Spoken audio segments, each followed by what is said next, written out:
नमस्कार दोस्तों, हिंदी स्टडी 92 में आपका स्वागत है। आज भारत महिमा की पार्ट 2 की व्याख्या को लेकर आए हैं। आइए चलते हैं पद की व्याख्या की तरफ। हमारा 5वां पद का पहला दोहा है, भरतहि होहि न राज मधु विधि हरिहर पद पाई, कबहू की काजी सिर कनी क्षीर सिंधु बिनसाई। भरतहि होहि न राज मधु, राज मधु, राज मतलब राज्य होता है, मधु मतलब मोह होता है। भरतहि होई न राज मधु, भरत को राज्य का मोह नहीं हो सकता। विधि हरि हर पद पाई, विधि मतलब होता है ब्रह्मा, हरि मतलब होता है विष्णु और हर मतलब होता है शंकर। चाहे भरत को ब्रह्मा, विष्णु और शंकर का भी पद दे दिया जाए तो भी भरत को राज्य का मोह नहीं हो सकता। कबहू की काजी सिर कनी क्षीर सिंधु बिनसाई, कबहू की काजी सिर कनी, क्या कभी दूध के सागर में, क्षीर सिंधु यानी दूध के सागर में सिरकनी एक बूंद सिरका डाल देने से या खट्टा पदार्थ डाल देने से क्या वह दूध का सागर फट सकता है? नहीं फट सकता। राम लक्ष्मण से कह रहे हैं। और वैसे ही हमारा भरत है, भरत का चरित्र है, दूध के सागर के समान है। क्या उसे थोड़ा सा राज्य मिल जाने पर उसे राज्य का मोह हो सकता है? नहीं हो सकता है। आइए चलते हैं चौपाई की तरफ। 16-16 मात्राएं एक एक तरफ हैं। रूपक अलंकार है, तिमिरी तरुण तर नहीं मकु गिलई, गगन मगन मकु मेघहि मिलई, गोपद जल बूढ़ई घट जोनी, सहज क्षमा बरु छाणहि छोनी, मसक फूक मगु मेरु उड़ाई, होय न नृप मधु भरतहि भाई। लखन तुम्हार सपत पितु आना, सुचि सुबंधु नहीं भरत समाना, सगुनु खीरु अवगुण जलुताता, मिलहि रचई परुपंच विधाता, भरतु हंस रविवंश तड़ागा, जन्मि किन्ह गुण दोष विभागा, कहि गुण पय तिज अवगुण बारी, निज जस जगत किन्हि उजियारी, कहत भरत गुणशील सुभाऊ, प्रेम पयोधि मगन रघुराऊ। आइए चलते हैं चौपाई की व्याख्या की तरफ। तिमिरु मतलब होता है अंधकार और तरुण मतलब होता है प्रकाश। भगवान राम लक्ष्मण से कह रहे हैं, या जीवन में ऐसा हो सकता है क्या कि अंधकार प्रकाश को निकल जाए, अंधकार प्रकाश को निगल जाए। तिमिर मतलब अंधकार होता है, तरुण मतलब प्रकाश होता है। तर नहीं मकु गिलई, अर्थात चाहे अंधकार प्रकाश को निकल जाए और गगन मगुन मेघ मिले, अर्थात आकाश और पृथ्वी बादलों में मिल जाएं। गोपत जल बूढ़ई घट जोनी, गोपत मान्य होता है गाय, गाय के खुर से बने जल में चाहे अगस्त, घट जोनी मतलब अगस्त ऋषि, बूढ़ई मतलब डूब जाएं। सहज क्षमा बरु छाणई छोनी, और पृथ्वी अपनी क्षमा की याचना को भले ही छोड़ दे। मसक फूंक मखु मेरु उड़ाई, मसक माने होता है मच्छर, फूंक मतलब फूंक करके, मकु मेरु, उड़ाई मेरु मतलब होता है सुमेरु पर्वत। चाहे मच्छर के फूंक से आज सुमेरु पर्वत भी उड़ जाए, हो ही न नृप मधु भरत ही भाई, लेकिन भरत को राज्य का मोह नहीं हो सकता। लखन तुम्हारा शपथ पितुआना, हे लक्ष्मण मैं तुम्हारा और पिताजी का शपथ लेकर के कहता हूँ, सुचि सुबंधु नहीं भरत समाना, अर्थात भरत के समान और दूसरा भाई नहीं हो सकता। सगुनु खीरु अवगुण जलु ताता, मिलई रचहि परुपंच विधाता, सगुनु खीरु अवगुण जल ताता। सगुण रूपी खीर और अवगुण रूपी जल से मिल करके जो इस परपंच, अर्थात जो इस परपंच को विधाता ने रचा है ना, उस परपंच को जो विधाता ने रचा है, भरतु हंस रविवंश तड़ागा, उनमें जो हमारा भरत है ना, वो सूर्य रूपी तालाब के हंस की भांति है। रविवंश रघुकुल के वंश का, तड़ागा मतलब होता है तालाब, रघुकुल के तालाब रूपी हंस की भांति है मेरा भरत। जन्म किन्ह गुण दोष विभागा, उसका जन्म ही हुआ है गुण और दोष को विभागा, अलग अलग करने के लिए। गहि गुण पय तजी अवगुण बारी, गहि गुण पय तजी अवगुण बारी, अर्थात वह अच्छाई को ले लेता है और बुराई का त्याग कर देता है, अलग कर देता है उसको। निज जस जगत किन्ह उजियारी, और अच्छाई को लेकर के इस जगत को क्या करता है, उजियारी प्रकाशमान करता है। कहत भरत गुणशील स्वभाव, प्रेम पयोधि मगन रघुराऊ, कहत भरत गुणशील स्वभाव, भरत के गुण और शील और स्वभाव का वर्णन करते हुए भगवान राम प्रेम पयोधि मगन रघुराऊ, ऐसा लगता है कि प्रेम रूपी सागर में भगवान राम डूब जाते हैं। आइए चलते हैं छठवें पद की व्याख्या की तरफ। हमारा छठवां पद है, सुनि रघुवर की बानी विबुध, देखी भरत पर हेतु, सकल सराहत राम सो, प्रभु को कृपा निकेतु। सुनि रघुवर की बानी विबुध, भगवान राम के मुख से भरत का वर्णन सुन करके, गुण और शील और स्वभाव का वर्णन सुन करके विबुध सारे देवता जो थे ना, देखी भरत पर हेतु, भरत को क्या करने लगे, देखने लगे। सकल सराहत राम सो, और राम की सभी देवता क्या करने लगे, सराहना करने लगे। प्रभु को कृपा निकेतु, कि भगवान राम ही हैं जो क्या करने, सब पर कृपा करने वाले, कृपा करने वाले भगवान राम ही हैं। वो कृपा के स्थान हैं, कृपा के घर हैं, कृपा के सागर हैं। आइए चलते हैं चौपाई की तरफ। जौ न होत जग जन्म भरत को, सकल धर्म धुरिधर निधरत को, कवि कुल अगम भरत गुण गाथा को, जानहि तुम बिनु रघुनाथा, लखन राम सिय सुनि सुर बानी, अति सुख लेहु न जाई बखानी। यहाँ भरत सब सहित सहाय, मंदाकिनी पुनीत नहाए, सरित समीप राखी सब लोगा मांगी, मातुर सचिव नियोगा, चले भरत जहि सिय रघुराई, साथ निषाद नाथ लघु भाई, साथ निषाद नाथ लघु भाई।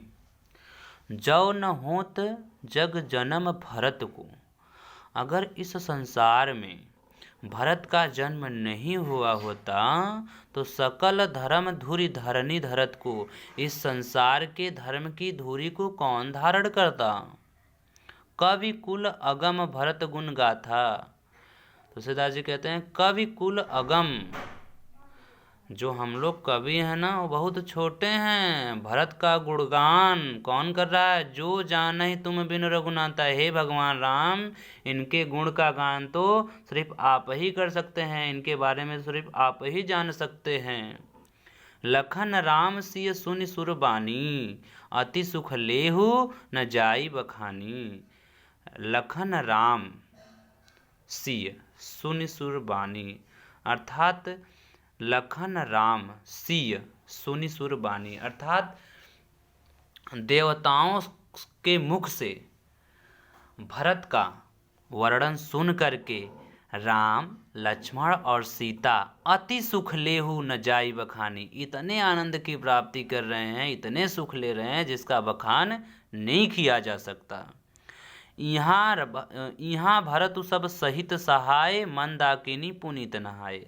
यहाँ भरत सब सहित सहाय, भरत के साथ सभी लोग यहाँ आ गए हैं और मंदाकिनी पुनीत नहाए, और मंदाकिनी नदी के पवित्र गंगा में सब लोग क्या किए हैं, नहा लिए हैं। मंदाकिनी नदी के पवित्र गंगा में सभी लोग क्या किए हैं, स्नान कर लिए हैं। और सरित समीप राखी सब लोगा, अर्थात सरित मंडला नदी, उसी नदी के किनारे पर पास में, समीप मतलब पास में, राखी सब लोगा, सभी लोगों को रख करके मांगी मातु गुरु सचिव नियोगा, मांगी मतलब मांगते हैं, मांगू मातु मतलब माता से, गुरु मतलब गुरु से यानी गुरु वशिष्ठ से, सचिव मतलब मंत्री से, नियोगा मतलब आज्ञा। भरत क्या करते हैं, माता से, गुरु से और मंत्री से आज्ञा मांग करके चले। भरत जह सिय रघुराई, साथ निषाद नाथ लघु भाई। कहाँ जाते हैं, भरत चले भरतु जहाँ सिय रघुराई, जहाँ सीता और राम जी रह रहे हैं भरत वहाँ जा रहे हैं, और साथ में निषाद नाथ लघु भाई निषाद राज और शत्रुघ्न भी जा रहे हैं।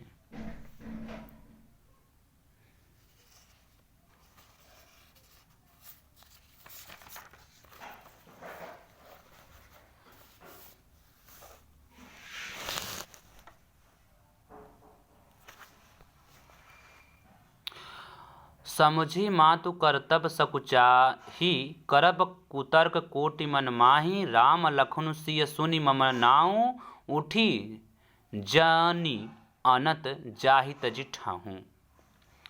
समझी मातु कर्तव्य सकुचाही, अपने माता के कर्तव्य को अपने मन में सोच करके वे क्या होते हैं भरत, संकुचित होते हैं, लजाते हैं। करत कुतर्क कोटि मन माही, और अपने मन में ही तर्क और वितर्क करने लगते हैं। क्या तर्क वितर्क करते हैं कि राम लखन सिय सुनि मम नाऊ, उठी जनी अनत जाई तजि ठाऊं।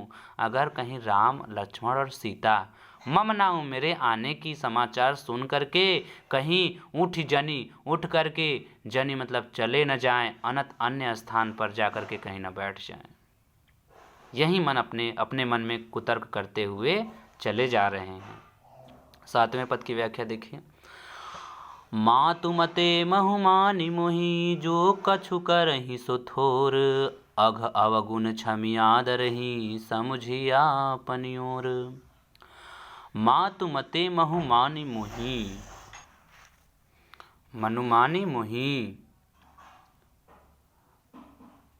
मातु मते महु मानि मोहि, जो कछु करहि सो थोर, अघ अवगुण क्षमि आदरहि, सामुझि आपनि ओर। मातु मते महु मानि मोहि।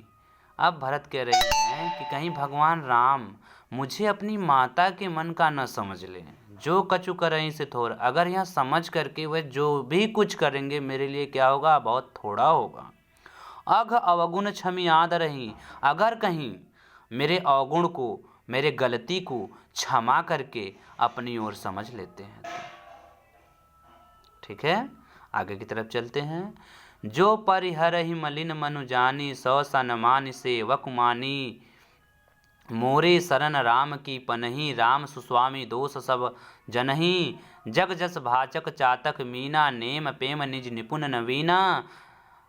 नवीना, असमम गुणत चले मग जाता, सकुचि स्नेह शिथिल सब गाता, फेरति मनहु मात कृत खोरी, चलत भगति भल धीरज खोरी, जब समुझति रघुनाथ सुभाऊ, तब पथ परत उताइल पाऊ, भरत दशा तेहि अवसर कैसी, जल प्रवाह जल अलिगत जैसी, देखी भरत कर सोच सनेहूँ, भा निषाद तेहि समय विदेहूँ। अर्थात जो परहरि मलीन मन जानू, जो सन्मानि सेवक जान मानी, जो परहरि मतलब छोड़ करके, अगर भगवान राम मुझे मलिन मन जान करके छोड़ देंगे तो भी जो सन्मानी सेवक जानू मानी, अर्थात मैं उनको सम्मान सहित उनका सेवक मान करके उनके पास जाऊंगा। मोरे शरण राम की पनहि, और जो मेरा शरण है ना, मेरा जो राम की पनहि अर्थात भगवान राम के श्री चरणों में है। मेरा जो चरण है, जो मेरा शरीर है, शरण, मेरा जो शरण है, जहाँ हम रहते हैं, राम की पनहि अर्थात भगवान के श्री चरणों में है, राम के चरणों में है। राम सुस्वामी दोष सब जनहि, और दूसरा कोई नहीं, राम सुस्वामी अर्थात राम जो सुंदर मेरे स्वामी हैं वही मेरे गुण और दोष को जानते हैं। जग जस भाचक चातक मीना, मीना मतलब होता है मछली, चातक मतलब होता है चातक पक्षी। जग जस भाजक चातक मीना, इस संसार में जैसे चातक पक्षी और मछली अपने नेम मतलब नियम और प्रेम मतलब प्रेम से निज निपुण नवीना, अर्थात अब जैसे चातक पक्षी अपने स्वाति नक्षत्र के बूंद के पानी का वेट करता है, वैसे ही, और अगर मछली को पानी से अलग कर दिया जाता है तो मर जाता है, वैसे ही अगर भरत को और राम से अलग कर दिया जाए तो भरत कह रहा है मैं भी अपना प्राण त्याग दूंगा। और नेम प्रेम निज निपुण नवीना, और इस संसार में नियम और प्रेम से जैसे चातक पक्षी और मीन मछली रहते हैं, वैसे ही भरत भी कह रहे हैं वैसे ही मैं इसी चातक पक्षी और मछली की भांति हूँ। असमम गुणत चले मग जात, और यहीं अपने मन में गुनते हुए विचारते हुए मग माने रास्ते में चले जा रहे हैं। सकुच स्नेह शिथिल सब गाथ, और सोच करके उनका सारा अंग क्या हो जाता है, शिथिल हो जाता है प्रेम में। और फेरति मनहु मात कृत खोरी, और कहीं फिर उनका मन पुनः फिर जाता है क्या, चलत भक्ति भल धीरज खोरी। मन फेरति मनहु मात कृत खोरी, फिर थोड़ी देर के बाद फेरति उनका मन क्या हो जाता है, फिर जाता है मात कृत खोरी, जो उन माता ने गलती किया है उसकी याद आ जाती है। फिर क्या होता है, चलत भक्ति भल धीरज खोरी, फिर थोड़े समय के बाद भगवान की भक्ति को याद करके धीरज खोरी अर्थात अपने धैर्य को धारण करके आगे की तरफ बढ़ते हैं। जब समझत रघुनाथ स्वभाव, जब समझत रघुनाथ स्वभाव, तब पथ परत उताइल पाऊ, अर्थात जब समझत रघुनाथ स्वभाव, जब भरत रघुनाथ भगवान राम के स्वभाव को समझते हैं तब पथ परत उताइल पाऊ। उताइल अर्थात बहुत ही जल्दी जल्दी पथ माने रास्ते में आगे बढ़ते चले जाते हैं, उतावले हो जाते हैं। भरत दशा तहीं अवसर कैसी, इस समय भरत की दशा कैसी है बता रहे हैं। जल प्रवाह जल अलिगत जैसी, जैसे जल के प्रवाह में, अली मतलब होता है भौरा, भौरे की गति होती है, वैसे ही आज भरत की गति है। देखी भरत कर सोच सनेहूं, भा निषाद तेहि समय बिदेहूं। देखी भरत कर सोच सनेहूं, भरत को देख करके सोचने लगता है कौन, भा निषाद राज तेहि समय विदे, इस समय भरत को सोचते हुए देख करके निषाद राज सोच में इतना पड़ गया, समय विदे हूँ, वह अपने समय अर्थात अपने देह को क्या कर जाता है, भूल जाता है। जो निषाद राज है इसमें भरत की दशा को देख करके सोच करके अपने देह विदेह अर्थात विदेह हो जाता है, बिना शरीर के हो जाता है। वैसा लग रहा है कि पूरा का पूरा हो सिर्फ भरत को देख करके सोच में पड़ गया है। धन्यवाद दोस्तों, आगे का पार्ट 3 में वीडियो आप देख लीजिएगा। तब तक के लिए धन्यवाद।